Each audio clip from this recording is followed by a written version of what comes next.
Саламатсыздарбы, урматтуу мекендештер. Москва шаарынан жалпыңыздарга салам жолдойм. Президенттикке талапкер катары өзүн көрсөткөн Адахан Мадумаровдун партиялашы катарында жана ошондой эле Орусиядагы анын мекендештер менен болгон жолугушуусун уюштуруучусу катарында сиздерге бир топ суроолорго жооп берип, жана ошондой эле Мадумаровдун Орусиядагы жолугушууларынын максаты кандай болгондугу тууралуу айтып өтөйүн деп чечтим. Урматтуу мекендештер, Адахан Кимсанбаевичтин Орусиядагы жолугушуулары бул агитация эмес. Биз кыз сайкал деп сыймыктанып, акыйкаттыкты айтат деп, аябай ушундай жогорку баа берип, адамгерчилигине сыйлап жүргөн Атыр Абдрахматованын Next TVга берген маеги боюнча жооп берип коюуну туура чечтик. Биринчиден, Адахан Мадумаров кайсы бир шайлоо мезгилинде эле эмес, буга чейин деле мекендештер менен Санкт-Петербург, Екатеринбург, Иркутск, Орусиянын бир топ шаарларында биздин мекендештер менен жолугушуп келет. Мына парламенттик шайлоодон кийин деги эле ушул Адахан Кимсанбаевичти келет деп күтүп атканбыз. Негизи шайлоого чейин деле биз жазындасы бул жактагы мен мыйзамсыздыктарга макул эмеспин, менин укугум бар кыймылдары Адахан Кимсанбаевичти мекендештер менен жолугуп кетүүсүн уюштуруп чакырабыз деп атканда пандемияга байланыштуу чакыра албай жүргөн болчук. Ошондуктан шайлоодон кийин ыңгайлуу учур келип калгандыктан биз көптөн күткөн ушул командалар жолугушууну уюштуруп бердик. Көптөгөн суранган ушул бизден талап кылган мекендештердин суранычын, талабын аткардык. Ал жолугушуунун бар жок ушул форматын, жүрүшүн, суроо жоопторун баарыңыздар түз эфирде дейбизби, же болбосо ушул маалымат каражаттарына дейбизби, бар жогунан билип отурасыздар. Биринчиден, Адахан Кимсанбаевич президенттикке талапкерлигин өзүнө өзү көрсөттү, бирок талапкер болуп каттала элек. Ошондуктан анын бул жакта жүргөндөгүсү ал агитация болуп эсептелинбейт. Качан гана талапкер болуп катталганда агитацияга тыюу салынат. Мен айтар элем да, урматтуу мекендештер, эгерде Адахан Кимсанбаевичти биз бул жакка суранып чакырсак, андан көптөгөн ушул суроолорубузга жообубузду алсак, анда Мадумаровдун кандай күнөөсү бар бул жерде? Ошондой эле Кыргызстандагы саясат, бул жактагы Кремлдин дейбизби, орус бир туугандарыбыздын дейбизби, булардын маалымат каражаттарына, массалык маалымат каражаттарына деген журналисттерине Кыргызстандагы болуп жаткан окуялар кызыктуу болуп, ушинтип өзүбүздүн сурообузду берип, татыктуу жооп ала алабызбы деген журналисттер Адахан Мадумаровдон суроо жооп кылып, өздөрүнүн суроолоруна жоопторду ала алышты.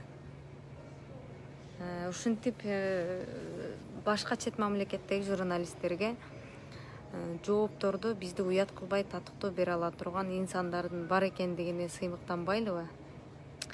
Ал эми ошондой эле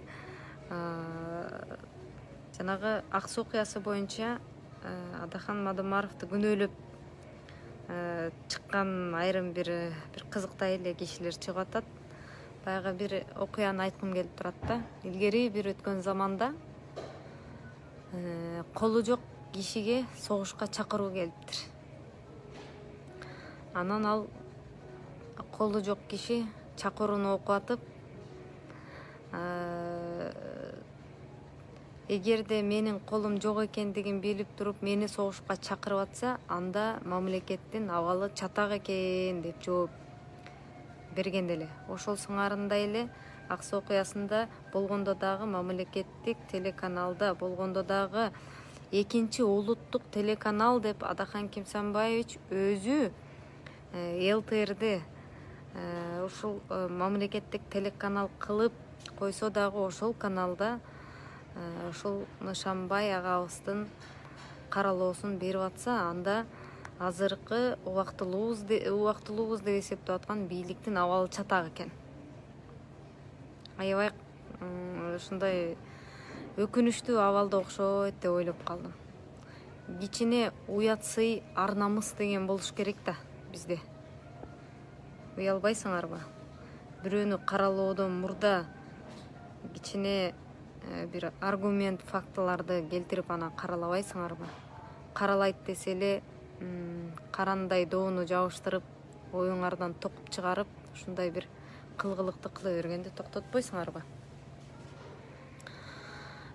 Биздин ушул жердеги миңдеген мекендештердин суранычын угуп келип, жолугушууга катышып, суроолорубузга жооп берип, ошондой эле ошол Орусиянын эң мыкты журналисттерине маалымат кандай десем, маалымат жыйынына катышып суроолорун берген Адахан Кимсанбаевичке ыраазычылык билдиребиз. Жана ошондой эле Санкт-Петербург, Екатеринбург шаарында дагы жолугушуулар уюштурулуп жатты эле. Тилекке каршы баягы алынып калган билеттерди отмен кылууга туура келип калды. Себеп дегенде Москва шаарында Адахан Кимсанбаевичтин абдан бир маанилүү жолугушуулары чыгып калды.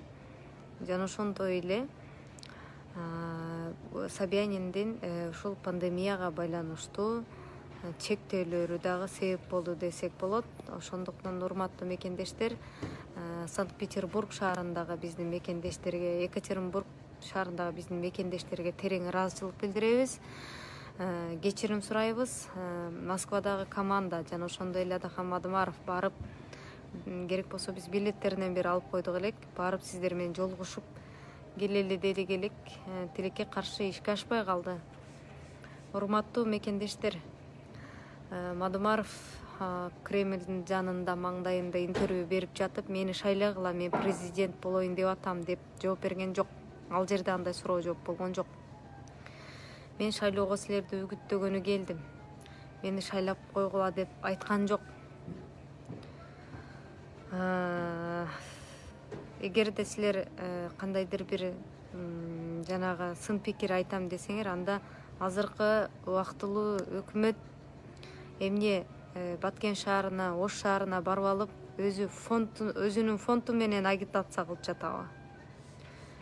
Өзүнүн фонту менен ошол жерде элдерди чакырып алып, мен президенттикке катышам деп атабы? Бунун канчалык деңгээлде мыйзамдуу жагы бар? Ушунда карап койбойсуздарбы? Мадымаров президент болобу, болбойбу? Ал катышабы, катышпайбы? Адамгерчиликти, адамдык абийирди сактап, кичине бир эбиңерге келип токтотпойсуңарбы каралоону? Ошондой эле мага суроолор келип жатат. Атыр Абдрахматованын кайрылуусу боюнча мен жооп бердим. Адахан Мадымаров талапкер катарында каттала элек, бирок талапкер болом деп өзүн өзү көрсөттү. Ушуну туура түшүнсөңүздөр. Качан гана талапкер катарында официалдуу катталганда, агитация иши башталганга чейин жанагы агитация кылганга болбойт. Официалдуу түрдө каттала элек, өзүн өзү көрсөттү. Ошону туура түшүнсөңүздөр. Жана ошондой эле Орусиядагы массалык маалымат каражаттары өздөрү уюштуруп, өздөрү кызыгып берген суроолорго Мадымаров жооп берди. Бул жерде абдан көп журналисттер телефон чалып, биз маек алат элек, биз деген суроолорубуз бар эле деп кайрылып жатышат. Бирок убакыттын аздыгынан улам, убакыттын жетпей жаткандыгынан улам биз жооп бере албай атабыз. Андыктан баарынан кечирим сурайбыз. Сак саламатта болуңуздар. баарыңыздарга ийгилик.